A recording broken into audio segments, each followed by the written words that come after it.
तमाम चाहत्यांना आपला लाडका मित्र गौरव मालकचा मनपूर्वक नमस्कार. मंडळी, आपल्या आयुष्यात नाना प्रकारची माणसं आपल्याला पदोपदी भेटत असतात.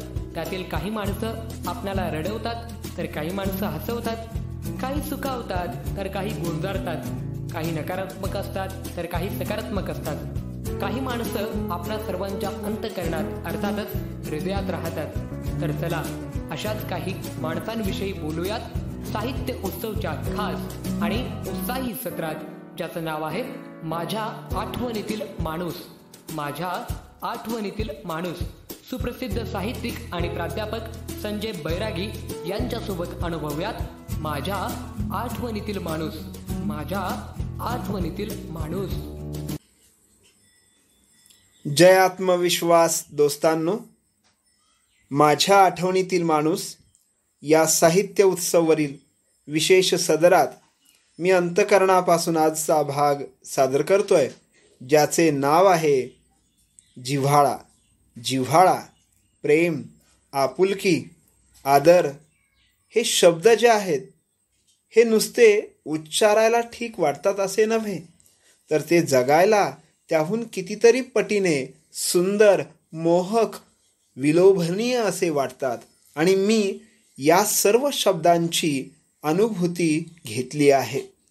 दोस्तांनो, मी शिक्षण घेत असताना नव्हे सारे जीवन जगत असताना या गोष्टींचा अनुभव अगदी साक्षात मनमुरादपणे लुटला आहे. मला ज्या पद्धतीने पुरुष मंडळींनी मदत केली, अगदी त्याच्यापेक्षा कणभर अधिकच मला मुलींनी, महिलांनी मदत केलेली आहे. आणि म्हणूनच मी आज जो कोणी आहे तो निश्चितपणाने आहे.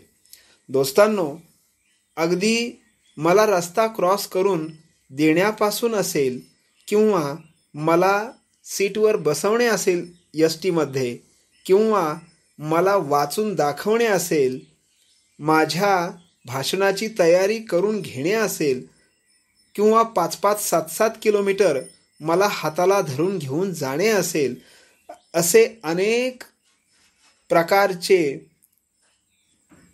मदतीचे भाग मला मुलींनी निश्चितपणाने केलेले आहेत. माझ्यासाठी त्यांनी ते सहकार्य केलेले आहे.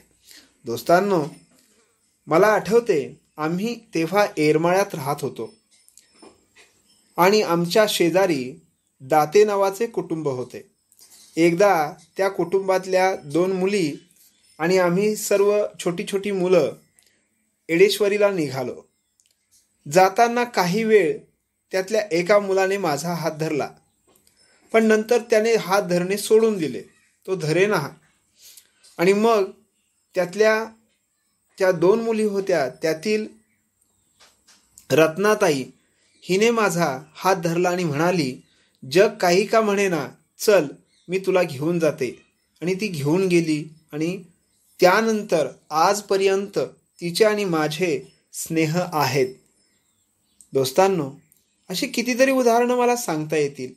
माझ्या महाविद्यालयात असताना वालचंद महाविद्यालय ते रंगभवन हा जो काही टप्पा आहे, हे अंतर कापण्यासाठी मला मनीषा उगले, विजयश्री अंटद या मुलींनी अगदी निसंकोचपणे मदत केलेली आहे. आणि म्हणून मी MA शिक्षण पूर्ण करू शकलो. दोस्तांनो, खूप खूप सांगता येईल, पण काही वेगळ्याही उदाहरणं मी या ठिकाणी देणार आहे. मी तेव्हा 8वी मध्ये होतो. सरोज नावाच्या एका मुलीकडे मी जात होतो अभ्यासासाठी. तिच्या घरी एक खेड्यातून आलेली मुलगी सारखी यायची. मी अभ्यास करू लागलो की जवळ येऊन गप्पा मारायची. खूप खूप हसायची. हसरी होती ती. तिचं नाव मुद्दाम नाही सांगणार मी. हो, कशाला नाव घ्या.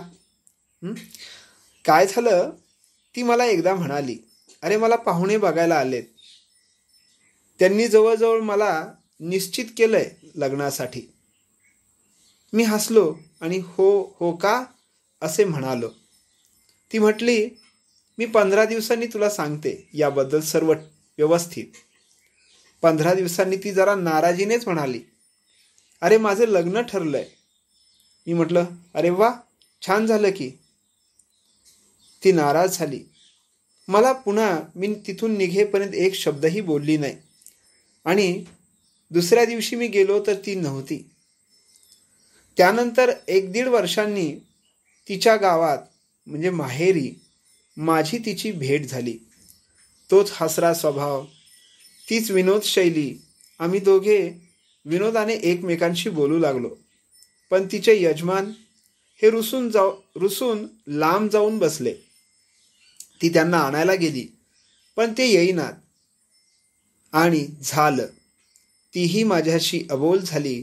त्यानंतर आजपर्यंत म्हणजे साधारणपणे 1993 नंतर ती मला भेटलेली नाही.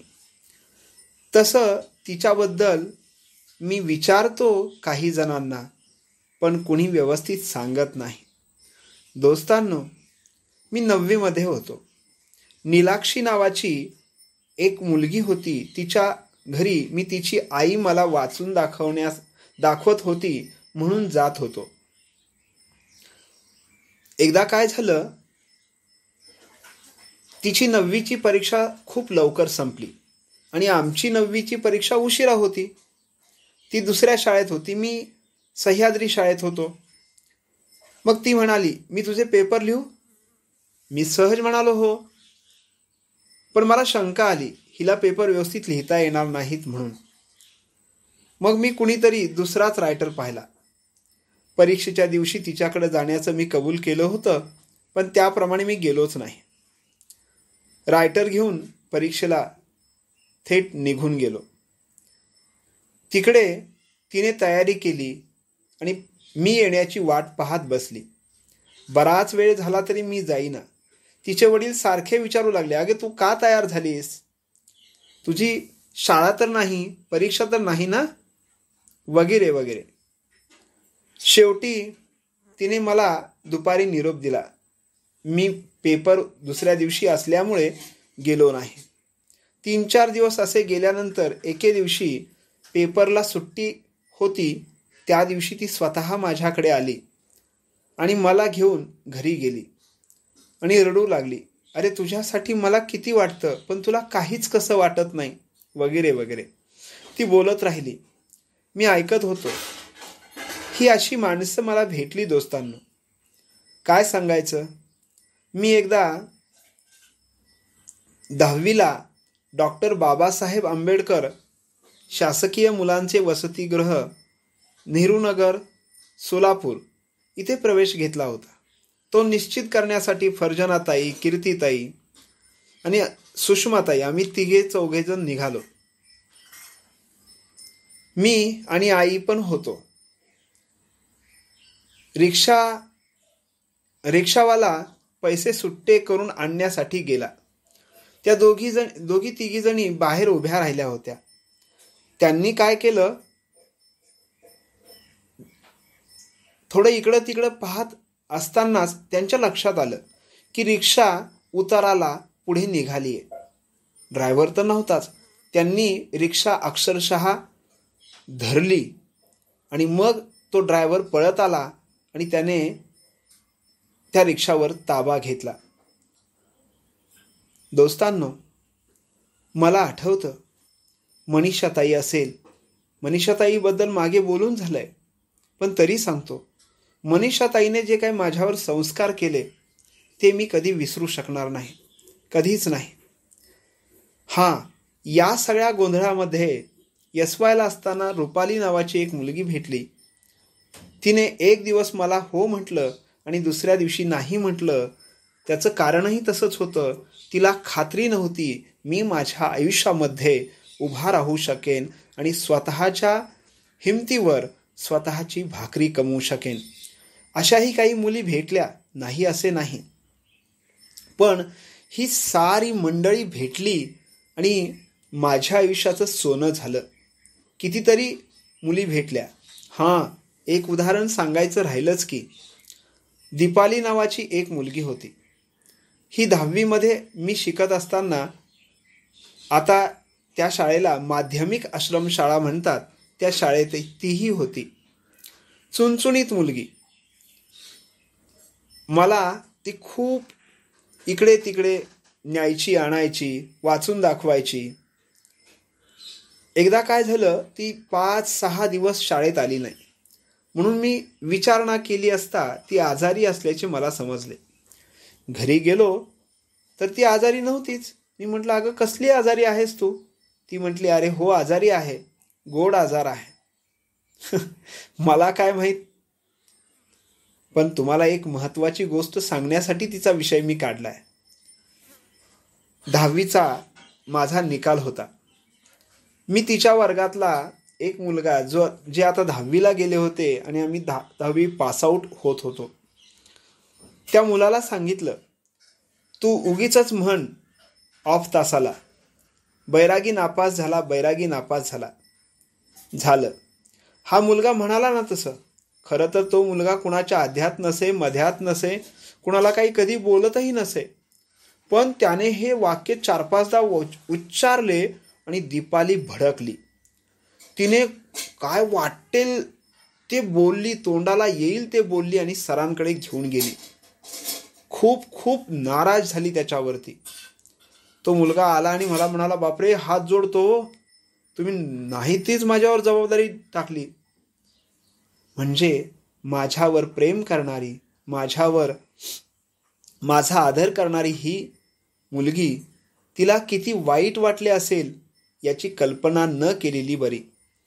ती आता कुठेतरी विदर्भात असेल, माहीत नाही, कारण तिचे वडील वारल्यानंतर ती तिच्या गावी, मूळ गावी निघून गेली. दोस्तांनो, अशी कितीतरी मुली भेटल्या, अशी कितीतरी माणसं भेटली मला आठवतं विचारवेध संमेलन होतं. ह्या विचारवेध संमेलनामध्ये मी त्या संमेलनाचे अध्यक्ष राम देखणे म्हणून होते. त्यांना मी म्हटलं, सर्व समता तुम्ही मांडल्या, सर्व समतांवर विचारमंथन झालं, पण अपंगांची समता नकोय का तुम्हाला? तेव्हा ते मला म्हणाले, तूच बोल आता. आणि त्यांनी मला हुतात्मा स्मृती मंदिरमध्ये प्रथम बोलण्याची संधी दिली. मी बोललो आणि जेव्हा मी खाली उतरलो त्यावेळी नुसरत खान नावाची माझ्या महाविद्यालयातली एक मुलगी मला भेटायला आली. खूप माझ्याशी बोलत होती, खूप. आणि त्यानंतर हीच नुसरत खान माझी अतिशय जीवस्य कंठस्य मैत्रीण झाली. दोस्तांनो, आजही, अगदी आजही ती मला तिचा कुठलाही उपक्रम असो, कार्यक्रम असो, विसरत नाही. अगदी आपुलकीने बोलावते आणि आपुलकीने बोलते. आज ती दुबईमध्ये आहे, पण तिथून सुद्धा ती अगदी न चुकता 1-2 महिन्यानंतर मला फोन करते. दोस्तांनो, ही अशी माणसं जोडली मी, आणि म्हणूनच मला जिव्हाळा, प्रेम, आपुलकी, आदरभाव या शब्दांना जगता आलं. माणसं खूप जोडावी लागतात, तेव्हा माणुसकी टिकते आणि माणूस पण जन्माला येतं, त्याचं रसाळ फळ चाखायला मिळतं. दोस्तांनो, खूप खूप खूप माणसं भेटली. काही जरा वेगळ्या धाटणीची पण माणसं भेटली. मी एका वेगळ्या आनंदामध्ये होतो. तेव्हा मी स्वतःची पुस्तकं शिक्षकांच्या ट्रेनिंगमध्ये व्याख्यान देऊन विकत असे. मला वाटे माझ्या साहित्यामुळं लोक घेतात. पण द्रष्णाळे सरांची माझी भेट झाली आणि सर म्हणाले, कसा चाललाय तुझा व्यवसाय? अरे बापरे, व्यवसाय या दृष्टीनं मी त्याच्याकडे पाहिलं नव्हतं. तो शब्द मला थोडासा वेगळा वाटला. मी म्हटलं, नाही सर, पुस्तकं विकतोय मी. नाही, अरे व्यवसायच की, तू काही का विकेनार, पण तो व्यवसायच झाला. म्हणजे असं सांगणारी माणसंही मला भेटली. म्हणून महत्त्वाची ही गोष्ट आहे. आदर, जिव्हाळा, प्रेम हे जे शब्द आहेत, हे शब्द मला हुडकावे लागले नाहीत, ते आपोआप भेटले. काही माणसांनी माझी प्रतारणा केली, नाही असं मुळीच नाही. खूप जणांनी प्रतारणा केली, खूप जणांनी अपमान केले, पण ते अपमान मी पचवले. मला आठवतं, माझी एक मैत्रीण शिल्पा मोडक, जी आता अमेरिकेत असते, ती म्हणाली, अरे तुला वाटतं ना की तुझ्यावर मुलींनी प्रेम करावं, मग तू आधी स्वतः डेव्हलप हो ना, मोठा हो, खूप मोठा हो. पण मी आज जेव्हा मागे वळून पाहतो तेव्हा माझ्या लक्षात येतं की मला या मुलींनी एका वेगळ्या अर्थाने बळच दिलं. पुढे आयुष्यामध्ये माझी दुसरी पत्नी आली आणि प्रेमाचा खरा अर्थ तिने मला शिकवला आणि जगायला लावला सुद्धा. दोस्तांनो, खूप बोललो, खूप बोलण्याजोगं पण आहे माझ्याकडे, पण आता आजच्या पुरती मी या ठिकाणी रजा घ्यायला हवी. निश्चितपणाने पुढल्या आठवड्यात भेटू. जय आत्मविश्वास, जय जय आत्मविश्वास. दर्जेदार साहित्याचा आणि कलाकृतींचा आस्वाद घेण्यासाठी जॉईन करा साहित्य उत्सव व्हॉट्सॲप किंवा टेलिग्राम ग्रुप. जॉईन करण्यासाठी संपर्क करा 98 81 60 20 25 या क्रमांकावर. संपर्क क्रमांक पुन्हा एकदा 9881 60 2025. साहित्य उत्सव हे यूट्यूब चॅनल आजच सबस्क्राईब करा. साहित्य उत्सवच्या फेसबुक पेजला जरूर भेट द्या, कारण ज्ञान आणि मनोरंजन यांचं अतूट नातं म्हणजे साहित्य उत्सव.